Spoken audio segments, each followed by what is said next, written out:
Hi guys, it's me Paco, and you're watching Bad Witch Books.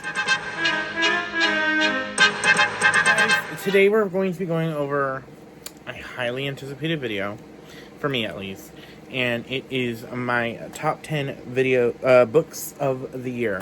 Now, usually I do an order to this, but there is no real order to this list.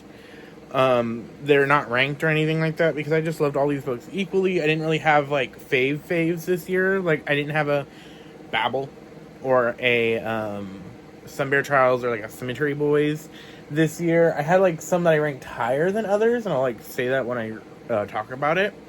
But most of these are like just books I loved this year. I did choose 10 though, so we will get into the list.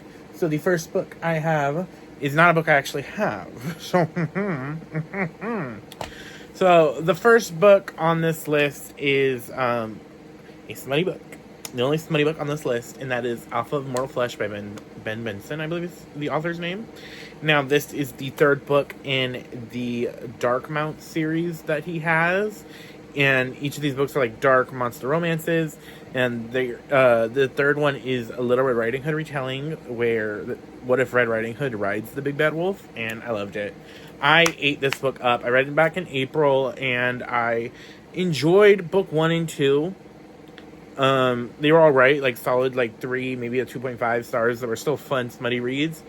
But book 3, I loved, like 5 stars for me. Like it had me twirling my hair.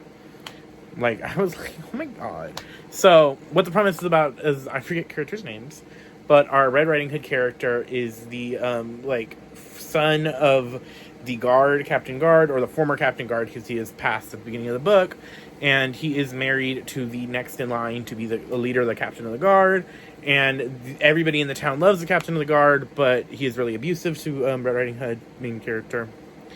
And also Red Riding Hood is a witch, but has to keep that secret for reasons. And so basically one day he goes to this he is like asked about, because he helps out the elderly, and he's asked to go to the outside of town to this old lady's house. He goes and he like sees this guy, and this guy is familiar, and it's the big bad wolf character, and werewolves are involved, and there's some like flashback shit. I loved it. The smut was good. It had that like basically the big bad wolf kidnaps Red Riding Hood at one point and is like, I will return you to him, but he's not gonna be alive because like he sees the bruises on that the husband has done to him. It's so good. It is so good. I can't even talk about it. I got Lynn to read it, and Lynn loved it. So someone else loved it too, but it was good. Like I was messaging people stuff about it because it was that good. But let's get next the rest of the books I have. So the first book I have, book I have, is Binda Parang Puruha by Desidra Misa. So this book follows Rose, Rose is a white passing Mexican bruja in Kansas City during, what era is this? It's during the 20s, I believe 1920s, and it is the height of Prohibition, and she is working for the mafia as she runs a club. She is a, what's the word called?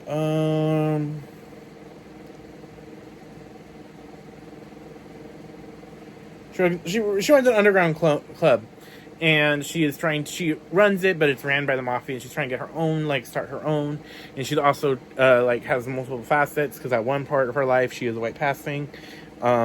She pretends to be white, and then she has other family that live in a box cart because of the time that we're in. And it's just really good. I loved it. I like Luna as a main character. I loved our cast. I loved her brother and the friends she makes. And I liked the magic system, the way it worked here. Did not know that apparently there's a sequel coming out, which I really love. But I highly enjoyed this. If you are a historical fiction girly, you might really like this. I just loved it. Rose was great as a main character. It's smutty, it's fun. Not super smutty, but it's got some scenes that are pretty good. But I really enjoyed this. Next book is Sinner's Isle by Angela Montoya. So this book, and you could tell when I read these books, if I remember the synopsis fully. So this book follows Rosalina, who is a witch, a sinner, And in this country that is inspired by Mexican culture, Rosalina and other witches, or as they are called, majestics, are sent to this isle, Cineros Isle, where they are held, and they're told that like they have to bind themselves to a powerful man, powerful as in form of wealth, not like power like they have, so that their souls can be saved. And Rosalina doesn't want to do it. She is about to be her year to be offered up to people, and she is the most powerful, so she knows she's going to go to someone, and she doesn't want to use her power to kill, but she knows that's what like is going to happen, and so she plans an escape. And then, as the time of this big ceremony is happening, Mariano, the prince of pirates, gets stranded on the island, and she has to kind of convince him to help her out. There's like a studying attraction between the two. I loved it. I love the characters. Rosalina's journey in the story is so good. Of like her saying "fuck the patriarchy" is just so good. Mariano is a great male lead. I loved his best friend. Was so funny in this, but I high key enjoyed this. Check it out. This is a debut novel by Angela Montoya, and I'm very excited to see where she goes next in her writing journey because she's got a lifelong fan. Next is Vampires of El Norte by Isabel Cañas. I mean, are we surprised that Isabel Cañas is on this list? Because, like, anything she writes, I will be eating the fuck up. But this is her sophomore novel, and this is about our two characters, Nestor and Nina. They are childhood friends. Nestor is a family of vanqueros, so ranchers, and or like cowboys, and Nina is the daughter of a ranchero, the ranch owner, and they grew up really close, even though she shouldn't have been hanging out with him, basically what her parents said. But one night when they're kids, Nina is attacked, and Nestor believes she's killed. She's attacked by this creature. Nestor thinks she's killed, so he runs away in the middle of the night. Nina survives, and like I think 12 years later, Nestor comes back to the ranch because of the Texas-Mexican War, where the Anglo-setter English white man were trying to conquer more land, and so they were like attacking each of these ranches, and so they like try to get everybody in the area together so they could fight them off. And he comes back to the ranch, and he sees Nenya there, and she's like, "You left me." He's like, "You're dead." And then they have to go, and all while this is going on, mysterious creatures are like attacking at night, and it's very good. I loved it. And then he has what is it called? Curandera, so she's a spiritual healer. I really enjoy this. When I tell you the pining in this book is so good, Isabel Cañas, even though it's like horror vibes, because like La Hacienda, this is more of a gothic western. And that's the best way to describe it. I loved it.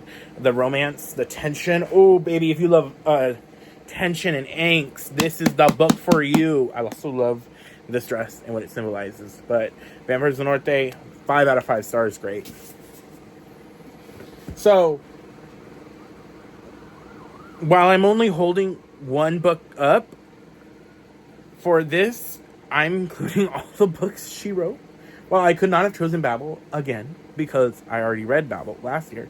I did read the rest of R.F. Kuang's books. So it includes all Finish the Poppy War and Yellowface this year. This was the year of R.F. Kuang for me.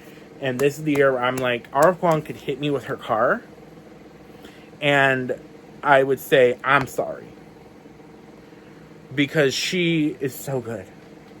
Her writing is immaculate. Poppy War, if you do not know what the Poppy War is about, it is about our main character, Ren, who she is from this poor backwater town, and the only way to not be married to this like way older man and have to be his wife and get pregnant and shit is to join the military academy, which she has to like pass this like test to do all this, and so she passes. Spoiler alert, not really.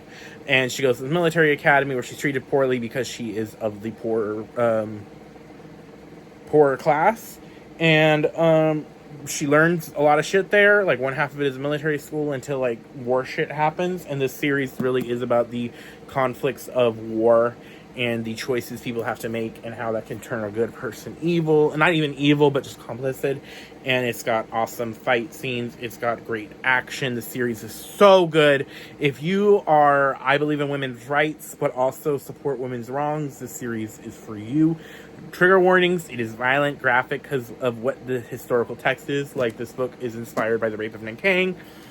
the atrocities that inspired there. So, trigger warning for this. Also, a high-key enjoyed Yellowface. That book was a wild ride, but this series had me like feeling emotions I didn't know I had. So, and like this is gonna be like an instant like rec series for me. Like if you like fantasy, if you're new into fantasy, I saw a video recently that said like new people getting into fantasy should try this out. This is not for someone that is just stepping into the fantasy genre, but this is really good. And if you like gods, it's got gods in here, and I really like the way the gods were done in this. So I high-key enjoyed this trilogy. I do, even though I'm holding Poppy War, I think Dragon Republic was my favorite book too, but anything R.F. Kuang can write. Like, I would love for her to write my eyelids so I could just shut my eyes and see her writing. But, like, anything this woman writes, I would read her to-do list just for the honor and privileges. She is, like, one of my favorite authors now. Okay, this book is a surprise, but I mean, also not. But I knew I wanted to read this. I knew it was going to be good, but I did not know that I was going to be clutching my pearls on how good this book is. And that is Thistlefoot by Gina Rose Nethercott. So, Thistlefoot, I saw a 1-star review on a TikTok that perfectly described this book. It is 10% Baba Yaga and 90% theater kids. I loved it. So, Thistlefoot is about the Yaga siblings who... Do I remember characters' names? Valentine, who is a young worker, and Isaac, a wayfaring street performer, and con artist. They are two siblings who have not seen each other in forever. They've kind of estranged. They are contacted by the bank, and it's like, hey, so your aunt from the old country has left you something? And they're like, our aunt?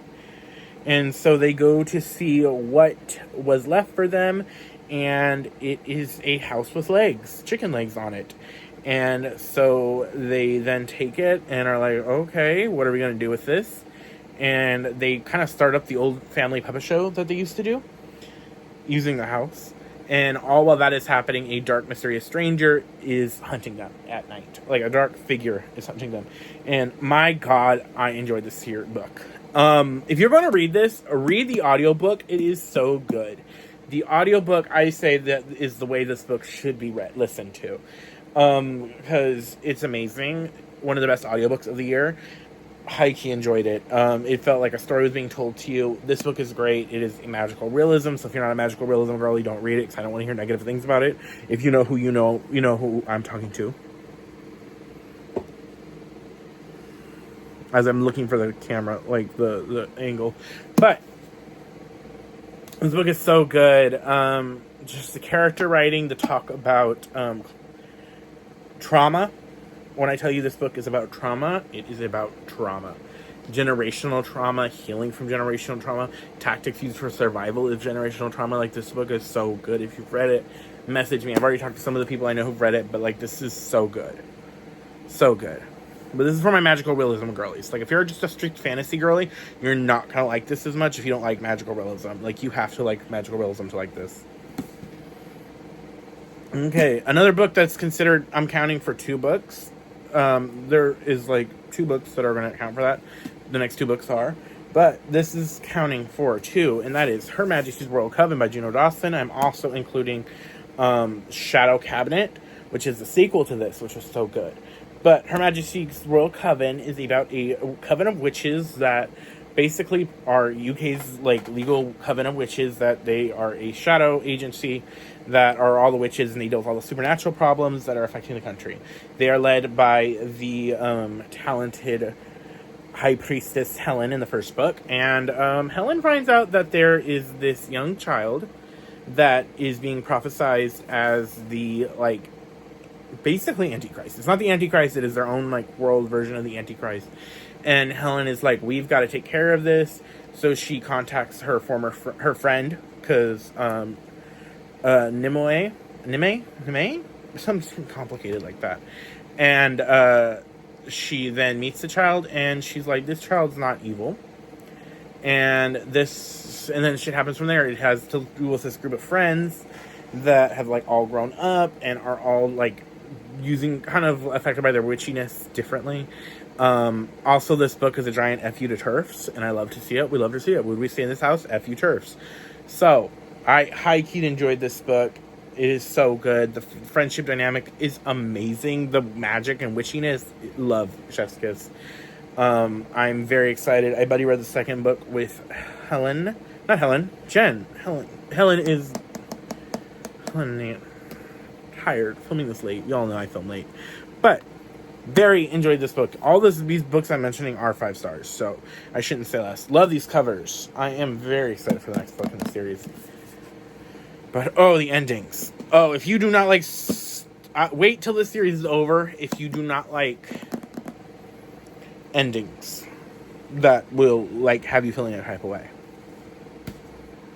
So, time for big book time. So this counts for 2 books, and that is Lotta Di. And this I would probably say the best 2 books of the year. Like, this series is the best series of the year. I will say that. Even though I still have 2 more books after this, this is probably number 1, and that is Lotta Di. Pause now if you want to make a guess. If you notice the book I haven't talked about yet that I have been in love with, and that I read the second book in December, and it took me a while to read, but I still loved it. You should know, you can already kind of see the cover, but Lotta Di Lotta Di Lotta Di Lotta Di Lotta Di Lotta Di Lotta Di Priory of the Orange Tree by Samantha Shannon and A Day of Fallen Night is tied. I just don't want to hold those 2 big books up at the same time. But Priory of the Orange Tree. Just look at that. Oh, look at that. Just give a moment for the dress. Oh, God, this big back bitch. Big back book. Big back bitch. So, if you don't know what Priory of the Orange Tree is about, it takes place in this world where in the West they fear dragons, but in the East they revere dragons. But there are 2 different types of dragons. The West, we have the standard Western dragons with 4 legs, wings, breathe fire. In the East, we have more serpentine dragons that control wind and rain. So, it follows a group of women. It follows the Queen of the West and her bodyguard, secret bodyguard, lady-in-waiting secret bodyguard that she doesn't even know. And it just follows this country as the great, the nameless one is reawakening. The father of dark dragons is reawakening, and they have to stop him. And it's so good. It's political intrigue at its finest. The world building, Samantha Shannon did the thing. And in book 2, she did the thing. Because the second book is a prequel that takes place 1,000 years or 800 years before. And it deals with the Great Calamity, which is an event that is talked about in this book, but we get to see it take place in Day of Fallen Night. And when I tell you, Samantha Shannon knows how to write. This bitch can write. So good. I didn't know I was going to be in love with this series, but I'm still thinking back to this series. It does take a minute to get into, I will say that, but once I was in, I was in. Whew. I'm still have not recovered from A Day of Fallen Night. I'm still thinking about it, and it has been a month and some change. Next books. And these books are not my favorites, but they are 2 comics, and they're just at the bottom of my stack. Some behind the scenes knowledge. So the next book is my book club pick for December, and that was Catwoman: Lonely City by Cliff Chiang. So this book is about a alternate universe where Batman, Nightwing, Commissioner Gordon, and Joker perish on the nights known as Fool's Night, and Selena Kyle is kind of blamed and sent to prison for 10 years. When she returns, Gotham City is completely different, ran by Two-Face as the mayor, and it is basically a police state using Batman's technology. And Selena Kyle's one more heist. She pulls the team together, and she wants to rob the Batcave for a secret thing that Batman's dying breath. So, this book is good. Everybody in the book club loved it, which I'm so happy for. I love winning in the book club wars. But I really enjoyed this. Cliff Chiang did everything for it, and Cliff Chiang knows how to draw. That man can draw. It was so good. If you are a Batman fan, I highly recommend. If you love Gotham City and the Batman universe, it is so interesting. If you I heard this as someone described this as Selena Kyle's Dark Knight Returns, and that fits perfectly. This is such a good character study on Selena Kyle as a character, and I high-keyed enjoyed it. So I recommend. Now, going from Catwoman, one of my favorite DC comic book characters, to my favorite comic book character of all time.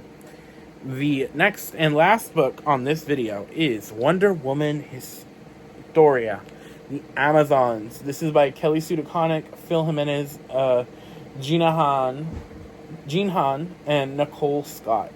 So this book tackles the origins of the Amazons with Themyscira, Wonder Woman's people. It follows the Greek goddesses, so I'm just going to read the back to you guys. Millennia ago, Queen Hera and the goddesses of Olympian, a goddess of the Olympian pantheon, grew greatly dissatisfied with their male counterparts. And far from their sight, the goddesses created the Amazons. With them, a new society was born, one never before seen on Earth, capable of wondrous and terrible things. But their excellent existence could not stay a secret for long. With such a despairing woman named Hippolyta crosses the Amazons' path. A series of events was set into motion that was led to an outright war across the heavens and Earth. Kept in the darkness, Hera's whispers, for the light will be your undoing. This series was this is like a mini series, and it is so good. First, the art can take your soul away. Like, this has some of the best designs for the gods I have ever seen. Like, look at that, stunning Hera, stunning. See if I can find the other goddesses, because the character design alone for these goddesses, I love that they're not like just giant mortals. Like, look at them, look at these goddesses. It is so freaking good. But I high-key enjoyed this. It talked about the origins of the Amazons and what led to them like kind of being given their own island. It deals with Hercules, shows up at one point. If you are a Wonder Woman fan or interested in anything Wonder Woman-wise, she does not appear in this story, but this is her, it leads to her origin, and I high-key recommend. It's good. This is just good work. Like, the story's amazing, the art is amazing. Honestly, I do probably would rank this higher than Catwoman, but this is just good work. Oh, it's stunning. But that is it for my top 10 books of the year. What did you guys read? What was your tops? What was, I don't know, bottoms, if you have any. I don't really rank bottoms. I DNF books that I could see like being my least read books of the year. You have 2, so it's not worth the whole video. But what were your guys' top ranked books of the year? What, are you still thinking about to this day? And I will see you guys next time. Bye!